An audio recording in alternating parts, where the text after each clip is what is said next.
গণভোটের গণরায়ের আলোকে জুলাই সনদের একই অবস্থা হয়েছে। বিএনপি মানবে মানবে, বিএনপির বাপেরাও মানবে। এক জালিম গিয়েছে আর এক জালিম মসনদে এসে বসেছে।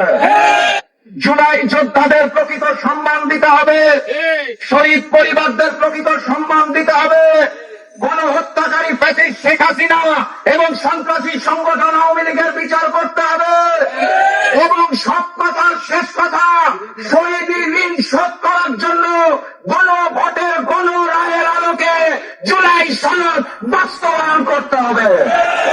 এর কোনো বিকল্প আমাদের হাতে নাই।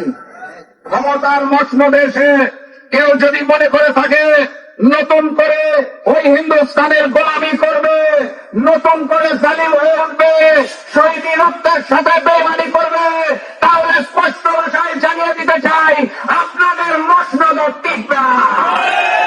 সংগ্রামী সাথী এবং বন্ধুগণ, ছোট গল্প বলেই বক্তব্য শেষ।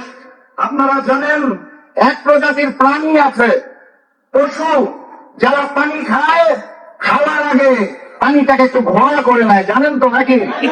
বিএনপি হচ্ছে সেই প্রকৃতির রাজনৈতিক দল যারা পানি খাওয়ার আগে পানিটাকে একটু ঘোলা করে নিতে পছন্দ করে।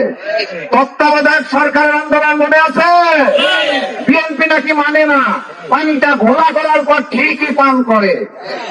গণভোটের গণরায়ের আলোকে জুলাই সনদের একই অবস্থা হয়েছে। বিএনপি মানবে মানবে, বিএনপির বাপেরাও মানবে। পানি ঘোলা করে খাবেন নাকি শুদ্ধ করে খাবেন সেটা আপনাদের ব্যাপার। বাংলার মাটিতে গণভোটের গণরায়ের আলোকে জুলাই সনদ বাস্তবায়ন না করে 11 দল ঘরে ফিরবে না ইনশাল্লাহ। প্রস্তুত আছেন? বিপ্লব অনিবার্য। একটা স্লোগান দিয়ে শেষ করে দেই। তৈরি আছেন তো নাকি? ইনকিলাব